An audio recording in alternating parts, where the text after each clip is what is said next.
So I'm here with Tom Lloyd-Jones, who's a partner at Zenzic Capital. Delighted to chat to you today. Thank you. Tom. So new kid on the block, entered the BR space. It's a busy space. Yeah. How have you been finding it? We've been really delighted actually with how the product has been received by the market. Yeah. We launched it about 3 years ago. We've had great response from both investors and clients, and the performance of the product has been superb. Without sort of wanting to blow my own trumpet in the first 2 minutes. That's what this video is all about. It's been I think it's been the top performing real estate driven IHT product for the last 3 years. Yeah. We've returned 6% since inception in 2019, which there's a sort of clear delta there between us and a lot of other providers, where I think the sort of the median return is around 3.25. So we're quite proud of that. Great. And real estate, obviously, broad spectrum. What's your specialism, and how long have you been working in that market? Yeah, great question. I mean, that is one of the things that people fail to appreciate, is thinking that real estate is a single sector, where actually it's. I mean, we chart upwards of 30 subsectors to find value on almost a weekly basis. So we're assessing these sectors in terms of their operational fundamentals and their pricing. Where we've tended to focus is in sectors where we think there is the strongest growth potential. We want sectors where the growth and the value is to come.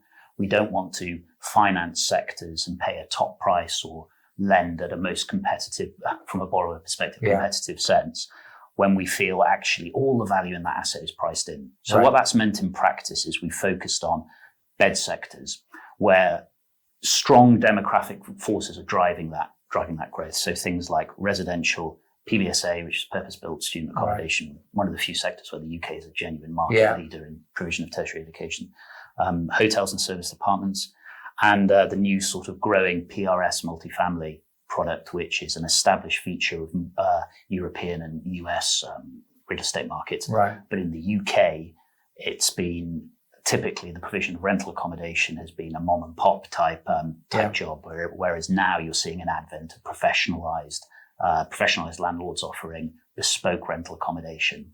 And obviously that's a huge demand for that product at the moment, because due to recent tax changes, we've seen a departure of amateur landlords now from the buy-to-let sector. Myself included. Creating a dearth of proper rental product. So we hope in some small part that we can contribute to the development. And what stage are you getting in at? You mentioned the development of that. Are you getting in at the early stage development? Are you taking development risk with that? On some of our transactions, absolutely. Yeah. So I would say we cover 3 main scenarios, which is acquisition, development, and then what we would describe as equity release. So where the real estate is built, it's already acquired, so it's not an acquisition or development play. The developer or the real estate group seeks to have additional liquidity, perhaps to go and buy more assets.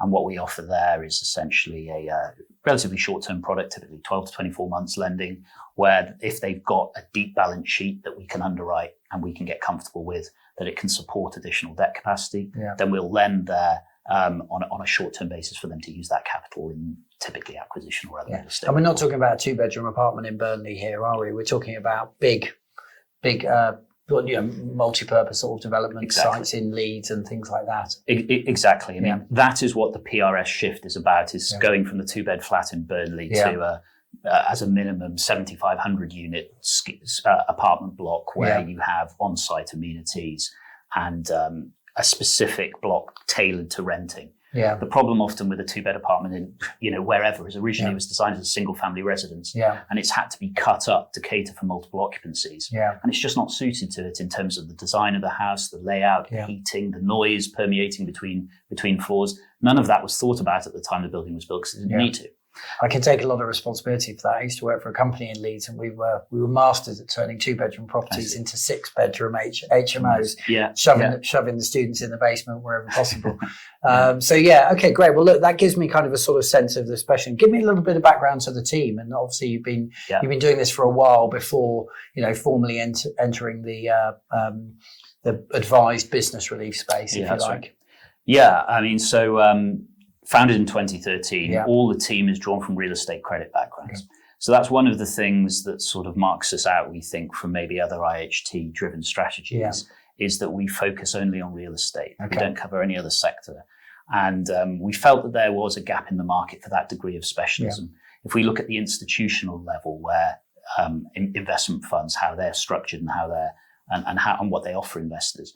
They are hammering on specialization. Yeah. They aren't generalists. They focus on an area that they know and they understand and they can outperform. And we wanted to replicate that in the business relief space. Yeah. So the team is drawn from, I would say this, but top-notch team drawn from the likes of Barcap, CQS, which was a world-leading hedge fund, ICG, Brookfield. I myself started off life as a lawyer, so I trained at Farlands, which was a fantastic training there. Especially, I didn't realize it at the time, a fantastic background for finance, right? Understanding the legal process, because ultimately everything in finance at the bottom, you have to understand enforcement, and to understand enforcement, you have to understand the legal side of it. Yeah. So free plug there for McFarlane's. Yeah, absolutely. And obviously, with one of the things, with my other hat on, we look a lot at due diligence, and a few years ago, nobody really cared about whether there was gearing in business relief strategies, and then it's become one of the key considerations in and around the sort of level of risk that you might be taking on with gearing. Yeah. Has the interest rate environment affected the business?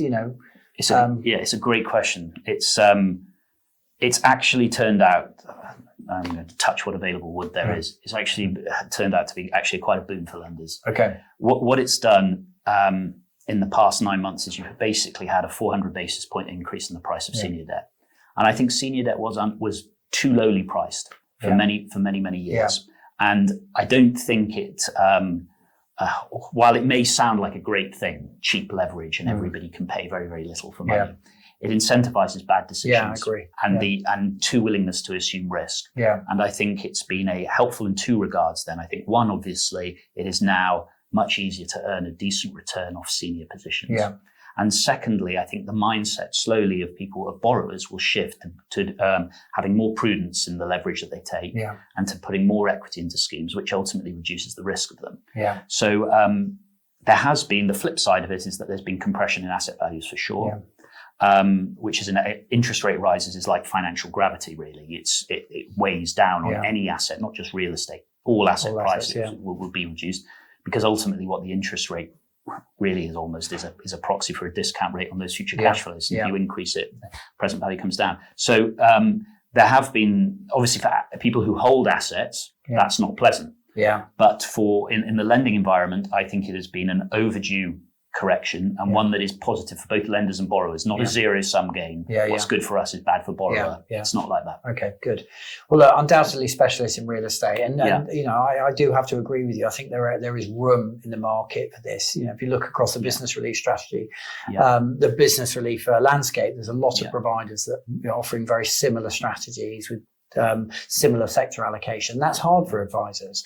The likes of Puma, who are doing something different, Triple Point, who are doing something different, they're often seen as diversifiers in the market. So in the conversations that you've been having with advisors, are you finding that you're a product that's sitting alongside some of the more established players to provide that reduced concentration risk across sector allocation? Absolutely. Yeah. We see that an awful lot, both within real estate and across. So some advisors will come to us and say, we're making an allocation into X IHT product provider because it goes across forestry and other sectors. Yeah. But we want a specific real estate component, and there we're going to make an allocation to Puma or whatever, X%, and you for the remainder. Yeah. So I think it offers a diversifier. Because there are so many other product providers who can give you exposure to the other asset classes. Yeah. There's room for somebody like us, in my view, to say we're just going to do real estate. Yeah. And by the way, you can get a 300 basis point pick up on what some of the other guys are. Yeah. And so thinking of that, obviously, cost effective. Is it cost effective to come into you guys? Are you competitive with fees? Obviously, you've got a strong team there, good performance. Yeah. Yeah. So we're very competitive on fees because we have broader capital that we manage. And so what we're not looking to do here necessarily is to price the full cost of our business into this product, because we want to gain market share. Yeah. And so one of the ways that we're trying to do that is through a competitive fee structure where we don't take any management fee until we've delivered our target return of a 6. Okay. And that's good. It means that we have, in the true sense, skin in the game. Yeah. We are backing ourselves to perform to that level, and we will back that promise with a commitment to take no fees out of the structure until it's delivered. Okay, great.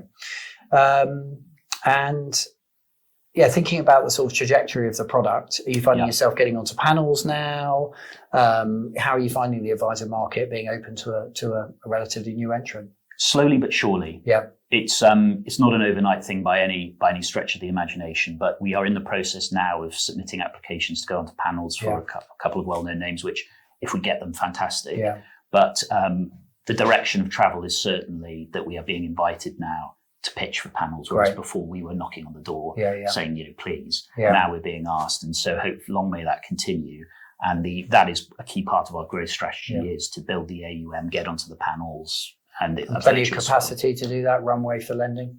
Good. Yeah, I mean, at the moment, that is the other, in terms of pipeline demand for our capital, the bank, the interest rate rises are sucking liquidity out of the system, as everybody can see. Banks are retrenching in part due to interest rate rises, perhaps, but also I think fear about asset values. Yeah. I think they are concerned. Whenever there is concern, the bank reaction typically is to err on the side of extreme caution and retrench until it's abundantly clear that the worst has passed. Yeah. Whereas actually what that provides is an opportunity for people like us who spend day in, day out underwriting asset values to step in and being able to offer credit on better terms, better risk-adjusted terms, because some of the competing capital is retreating not because of a market assessment, but because of that sort of just that fear. Yeah. And so we're seeing an enormous amount of inflow in terms of deal requests. Yeah. So pipeline for the moment, and I think for the next 12, 18 months will certainly not be an issue. Yeah, which is good against a backdrop of rising IHT receipts growing at $1 billion a year. Yeah, I mean, it's frightening really, isn't it?